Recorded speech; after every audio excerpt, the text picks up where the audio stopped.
मेरी बीवी ने जब पांचवी बेटी पैदा की तो मैंने दूसरी शादी कर ली। दूसरी बीवी ने बेटा पैदा किया तो मैं बहुत खुश हुआ और इसे घर की महारानी बनाकर रखने लगा, जबकि अपनी पहली बीवी को नौकरानी बनाकर खूब बेइज्जती करता। वह बिल्कुल चुप रहती। एक दिन मेरा बेटा रोता हुआ मेरे पास आया और बोला, बहन ने मारा है। तो मुझे बहुत गुस्सा आया। मैंने गुस्से में आकर अपनी बेटी को घर के स्टोर रूम में बंद कर दिया और खोलना ही भूल गया। बहुत दिनों बाद जब याद आया तो भागता हुआ स्टोर रूम में गया और यूं ही दरवाज़ा खोला तो अंदर का मंजर देखकर मेरे पैरों तले से जमीन निकल गई, क्योंकि मेरा नाम कमलजीत है। मैं इस वक्त लेबर रूम के बाहर खड़ा बेचैनी से किसी खुशखबरी का इंतजार कर रहा था। मेरी बीवी चौथी बार माँ बनने वाली थी। पहले तीनों बार इसने बेटियों को पैदा किया था, तो इस बार मुझे बेटे की उम्मीद थी और मैं दिल में बेटे की पैदाइश की दुआ कर रहा था। इस वक्त मेरे दिलो दिमाग में बस अपने होने वाले बच्चे को लेकर सोच छाई हुई थी, और वह भी बस यह कि बेटा ही पैदा हो। अपनी बीवी की इस वक्त की तकलीफ और दर्द का मुझे कोई एहसास नहीं था। मुझे बस बेटे की पैदाइश से मतलब था। थोड़ी देर बाद जैसे ही एक डॉक्टर लेबर रूम से बाहर आई तो मेरी जल्दी से इसके पास चला गया। उसके हाथों में कम्बल में लिपटा बच्चे को उठाया हुआ था। मैं उसके पास जाकर कुछ बोल नहीं सका था, बस इस पर नजरें टिका गया था। इसके मुंह से क्या शब्द निकलते हैं, मगर जैसे ही इसके मुंह से बधाई निकले तो मेरा दिल खुशी से भर गया था। लेकिन इसके अगले शब्द ने मेरी सारी खुशी को भस्म कर दिया था, क्योंकि इस बार भी मेरी बीवी ने बेटी को ही जन्म दिया था। चौथी बार भी एक बेटी का बाप बनने की मुझे कोई खुशी नहीं थी। मैंने डॉक्टर के मुंह से मतलब की बात ना सुनते ही भाग गया था। बच्ची का मुंह देखे बगैर वहां से पलट आया था, जिसकी वजह से डॉक्टर मेरा ऐसा रवैया देखते हैरान रह हुई थी, और फिर वह भी वापस लेबर रूम में चली गई थी। मैं बेटी की पैदाइश का सुनकर इतना बेकार हो गया था कि मेरा इरादा इस जगह से क्या इस हॉस्पिटल से भी चले जाने का था। लेकिन इससे पहले कि मैं अपने मोटरसाइकिल के पास जाता, हॉस्पिटल के गेट पर एक रिक्शा आकर रुक गया था और इससे माँ कुछ सामान लेकर उतर रही थी। मेरा मूड बिगाड़ कर खड़ा हो गया था। माँ ने रिक्शे से उतरते ही मेरी तरफ सवालिया निगाहें से देखा तो मैंने गुस्से से कहा, मैं जा रहा हूँ। अपने काम पर खामखा मेरा इतना वक्त बर्बाद कर दिया। मेरी बूढ़ी माँ शायद मेरी लहजे से ही समझ गई थी कि इस बार भी पोती ने ही जन्म लिया है, मगर इससे पहले कि वो मुझे कुछ कहती मैं आगे बढ़ गया था। मुझे पता था माँ से मुझे नसीहत ही सुनने को मिलती, इसलिए उनकी अपने पीछे से पुकार को नज़रअंदाज करते वहां से चला गया। वह शायद मुझे नाश्ता करने को कह रही थी जो वह बनाकर लाई थी, क्योंकि मैं सुबह से पहले ही अपनी बीवी को दर्द होने का पर हॉस्पिटल ले आया था। घर में बच्चे अकेले थे तो माँ इनके पास रुक गई थी, मगर इस वक्त तो बेटी पैदा होने की खबर ने मेरा मूड एकदम ख़राब कर रखा था, जिससे मेरी भूख और प्यास उड़ गई थी और इसके साथ किसी से बात करने को भी दिल नहीं कर रहा था। इसलिए मेरा नाश्ता करने के लिए दोबारा हॉस्पिटल के अंदर जाने का कोई इरादा नहीं था। मैं हॉस्पिटल से निकाल कर आया था, काम पर चला जाऊंगा, लेकिन अब सड़क पर भी मोटरसाइकिल चलाते मेरे दिमाग में वो बातें घूम रही थी। पहले तीन बेटियों को तो मैं दिल में बेटे की ख्वाहिश के बावजूद बहुत खुशी खुशी स्वीकार कर गया था, लेकिन इस बार मेरे दिल में यह ख्वाहिश कुछ ज़्यादा पकड़ गई थी। अब चौथी बार तो बेटा ही होना चाहिए। मैंने अपना इतराज़ जो कर लिया था, जो पहले तीन बेटियां होने के बावजूद इसे प्यार करता था, इसलिए यही सोचता था कि अब तो बेटे के बाप बनने का पूरा हक है। और कुछ इर्द गिर्द वालों ने पूछ पूछ कर मेरा दिमाग खराब कर रखा था, जो हर बार पता होने के बावजूद मुझे निराशा देखने के लिए पूछते थे कि तुम्हारी तीनों बेटियां हैं, बेटा कोई नहीं है। आजकल के दौर में बेटियों का शादी ना कि काबिले मुश्किल हो गया है। इसके साथ ही ज़माने बदलने की कहानी सुनने लगता है कि आजकल के दौर में लड़कों की परवरिश करना किस कदर मुश्किल हो गया है। यहाँ अब हर तरफ शिकारी इन्हें भी नोचने को तैयार बैठे हैं, यानी जिनसे मुंह उतनी बातें। इस दिन दुकान पर तो गया, फिर 2 दिन वापस नहीं आया और ना ही फ़ोन करने की ज़रूरत की। मुझे इस बारे में कोई मतलब नहीं था कि मेरी माँ मेरी बीवी को वापस घर ला कैसे लाई और घर में के खर्च पाने की ज़रूरत तो नहीं। मेरा रवैया बहुत ही ज़्यादा लापरवाही लिए हुए था, लेकिन मैं इस लापरवाही को अपना हक समझ रहा था। घर के नंबर से 1-2 बार फ़ोन आया, लेकिन मैंने अनसुना कर दिया। दुकान पर जो लड़के काम करते थे वह शायद पहले ही दिन मेरी शक्ल से समझ गए थे कि मेरे बेटे की ख्वाहिश पूरी नहीं हुई थी, इसलिए वो भी अपना काम करते और छुट्टी के वक्त चले जाते। आखिर फिर एक दिन मेरी माँ बेचारी मेरी दुकान पर खुद ही आ गई। मेरी माँ की उम्र तो काफ़ी थी, लेकिन फिर भी उन्होंने खुद को इस उम्र में भी काफ़ी मजबूत रखा था। औरों की सासों की तरह मेरी माँ ने कभी भी मेरी बीवी से कोई लड़ाई झगड़ा नहीं किया और न ही मुझे बेटे की ख्वाहिश करने पर बढ़ावा दिया था, बल्कि वो तो हमेशा मुझे समझाती रहती थी कि यह तो ऊपर वाले की देन है, वो जो चाहे दे दे। लेकिन मैं इनकी बातों पर कम ही ध्यान देता था। मेरे दिल में जो बात एक बार बस जाती, मैं इसे पीछे हटने को तैयार ही नहीं होता था। इस दिन मेरी माँ ने मुझे बहुत जिद की और घर आने को कहा, तो मैं जैसे इन पर एहसान करते ही घर चला गया था। घर जाते ही मैं तीनों बेटियों पर मुझ पर झूल गई थी। मुझे भी जरा सा प्यार आ गया, जो 2 दिन से पथरीले का सुराग के साथ घूम रहा था। इनको देखते ही मेरे चेहरे पर नमी छा गई थी। मेरी माँ मुझे अपनी बेटियों के साथ देखकर कुछ खामोश होती आगे बढ़ गई थी। शायद इसके दिल में डर आ गया था कि कहीं मैं अपने इन बेटियों से भी बदला ना लूं। मैं अभी इन बेटियों से लाड़ प्यार ही कर रहा था कि थोड़ी देर बाद माँ ने कंबल में लिपटी मेरी छोटी बेटी को भी लाकर मेरी गोद में डाल दिया। मैंने थोड़ा सा हिचकिचाते बगैर इसे देखे अपनी गोद से उतारना चाहता था, लेकिन माँ ने मेरे इस अंदाज पर नमी से मुझे टोकते हुए कहा कि एक बार मैं इसका चेहरा तो देख लूं, अगर मुझे इस पर प्यार ना आए तो इसे गोद में ना लूं। पर मैं न चाहने के बावजूद अपने 2 दिन की बेटी को प्यार करने लगा था। मैं जानता था कि मेरी माँ चाहती थी मैं मूड अच्छा कर लूं और पहले जैसा हो जाऊं। इस वक्त तो मैं बहक गया था, लेकिन दिमाग में कुछ और ही चल रहा था। माँ को लगता था कि मैं अपने बेटे की ख्वाहिश को भी भूल गया हूँ, लेकिन ऐसा नहीं था, बल्कि अब तो वक्त गुजरने के साथ बेटे का बाप बनने की ख्वाहिश जोर पकड़ी जा रही थी। मैं अपने बेटे के लिए कुछ भी करने को तैयार था। एक बेटे की खुशी को पाने के लिए मैंने अपनी बीवी की सेहत के बारे में भी नहीं सोचा था। मेरी छोटी बेटी अभी बस 2 माह की थी जब मेरी बीवी दोबारा माँ बनने वाली हो गई।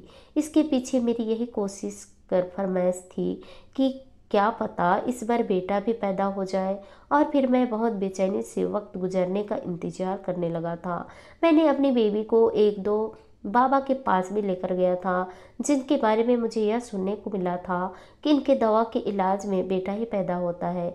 इसलिए मुझे वैसे यकीन था कि इस बार मेरे बेटे की खुशी ज़रूर पूरी होगी। इसलिए तो मैंने इस बार खुद से अपनी बीवी का बहुत ख्याल रखा था, जो कि हर बार रखना चाहिए था। लेकिन मेरी आंखों पर तो बस बेटे की मोहब्बत की पट्टी बंधी हुई थी और बेटे की पैदाइश के लिए मैं यह भी नहीं सोच रहा था कि इससे मेरी बीवी की जान को खतरा भी हो सकता है।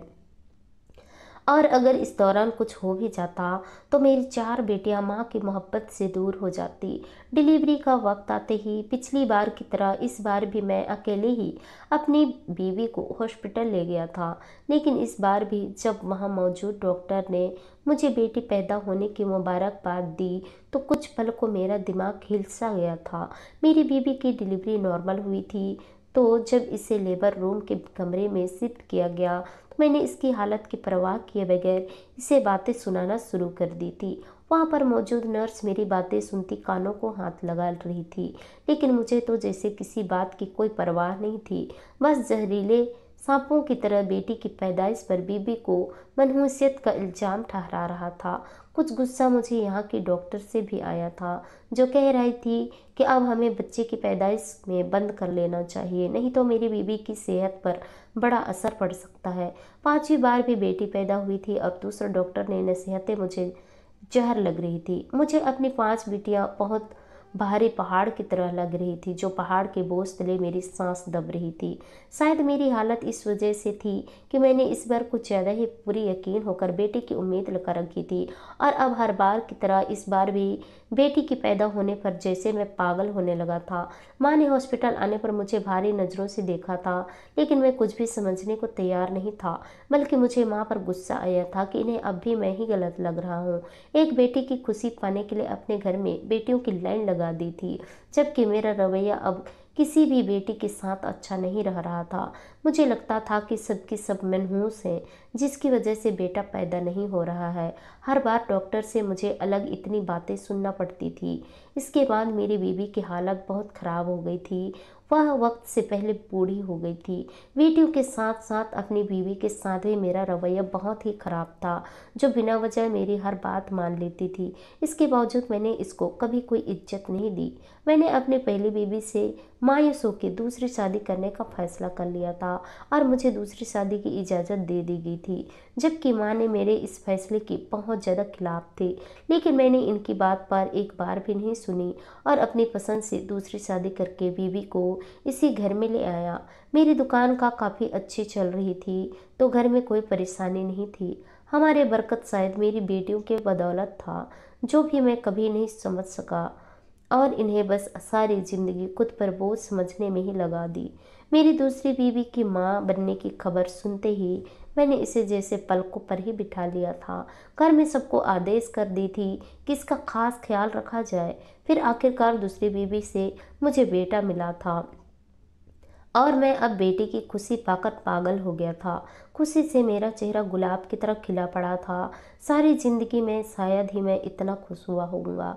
मेरी दूसरी बीवी ने मुझे बेटा दिया था तो इसकी अहमियत पहले से भी ज़्यादा बढ़ गई थी और कुछ वो खुद ही बेटा पैदा करने पर फ़क्र से अकड़ाए रहती थी। मेरे घर वाले सभी मेरी खुशी में खुश थे। मैं हर वक्त अपनी दूसरी बीवी के साथ साथ रहता था और अब इसे हॉस्पिटल से छुट्टी मिलने पर खुद घर वापस लाया। घर में दाखिल होने पर मेरी बड़ी बेटियों ने हमारा बहुत अच्छा सा स्वागत किया था।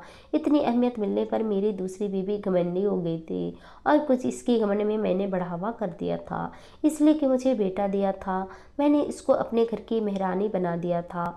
कोई भी बात होती तो मैं अपनी दूसरी बीवी की बात को ही अहमियत देता था और वह छोटी और झूठी बात को लेकर मेरे कान भर देती, जिससे मेरी बच्चियों और अपने बीवी उन सबसे ठीक बर्ताव न थी। मैंने अपनी पहले बीवी को जैसे घर की नौकरानी ही समझ लिया था। हर वक्त इसकी जलील करता रहता, लेकिन वह आगे खामोशी सिर्फ मेरी हर जहरीली कड़वी बातें सुन लेती थी। माँ को भी मैंने किसी गिनती में रखना छोड़ दिया था और अपनी बड़ी बेटियों को पहले जो कभी कभी अपने प्यार और शराफत से नवाज देता था, वो भी अब बस मर्जी का किस्सा ही हो गया था।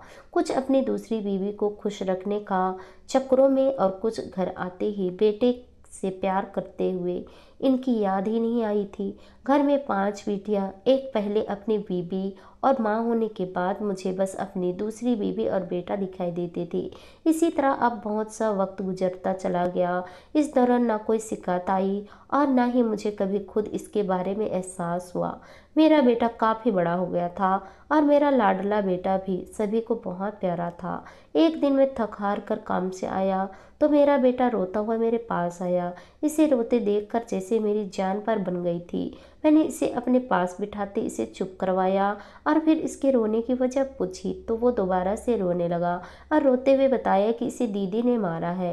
यह सुनते ही मैं भड़क उठा था और कुछ सुनने और समझने के काबिल नहीं रहा था। मेरी आंखें जैसे गुस्से से भरी पड़ी थी। मैं उसे अपने कमरे से बाहर निकाला और उसको सबके आवाज़ देने लगा और फिर गुस्से से चिल्लाते हुए पूछा कि किसने मेरे बेटे को मारा है और किसने मेरे होते इतनी हिम्मत किया है। आज तक मेरे बेटे को किसी ने छुआ तक नहीं था।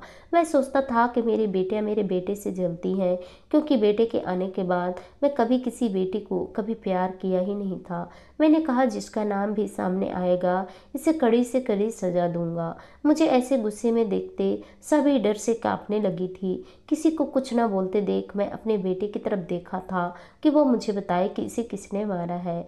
तब इसने मेरी बड़ी बेटी की तरफ इशारा किया तो मैं भी बिना किसी को कुछ समझाने का मौका दिए बगैर आगे बढ़ा था और अपनी बेटी का हाथ पकड़े इसे एक तरफ खींचने लगा था। वो मेरी पहले औलाद थी, इससे मुझे शुरू से ही दिल भी लग गया था, लेकिन मैं इस वक्त कुछ सब कुछ भूल आए बस अपनी बेटे की मोहब्बत में अंधा हुआ पड़ा था, जिसकी वजह से मेरे कानों में मेरी बेटी की माफ़ी मांगने की आवाज़ नहीं पहुंच रही थी।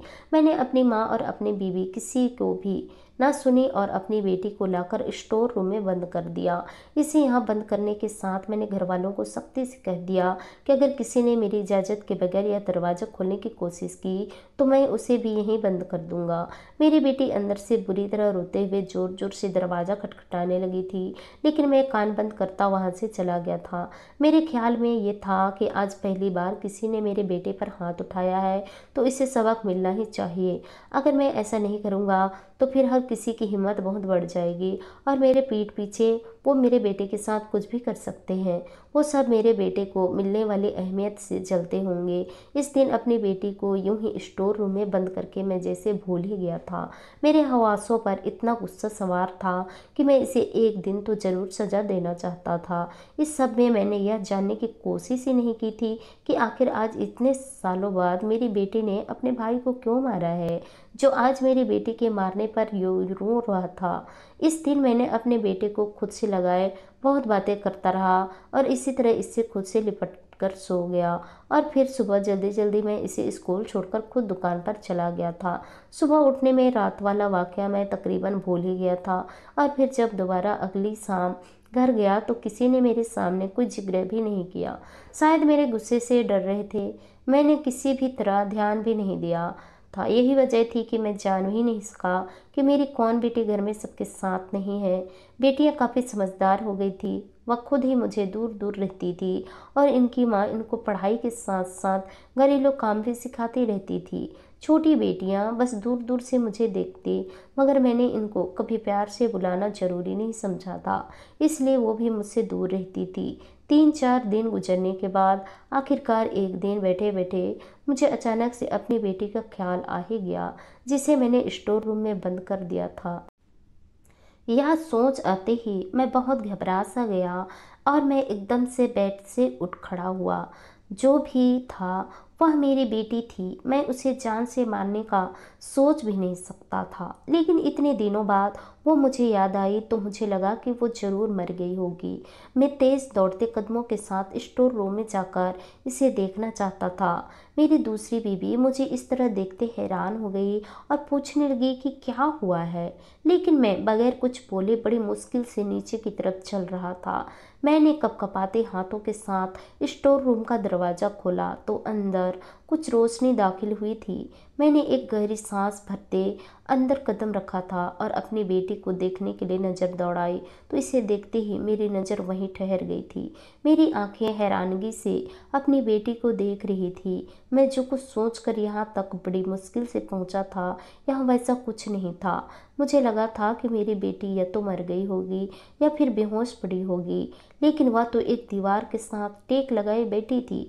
इसके साथ कोई और भी कमरे में मौजूद था और इसकी मौजूदगी में यहाँ मैं सोच भी नहीं सकता था कि यहाँ इसके अलावा कोई और होता तो मैं आसानी से यकीन कर लेता, लेकिन वो जिसके लिए मैं सोच रहा था कि यह यहाँ अकेला है, इससे कोई मोहब्बत नहीं करता होगा। मेरा बेटा यहाँ इसके पास कैद में आकर बैठा था, जिसने इसे मारा था। ये बात मैं अच्छे से समझ सकता था, किस प्रकार से प्यार मोहब्बत का रिश्ता था, तभी तो वो यहाँ अपनी बहन के पास आया है। अगर इसे मेरी बेटियों की तरफ से नफरत मिलती तो वो कभी भी यहाँ नहीं आता।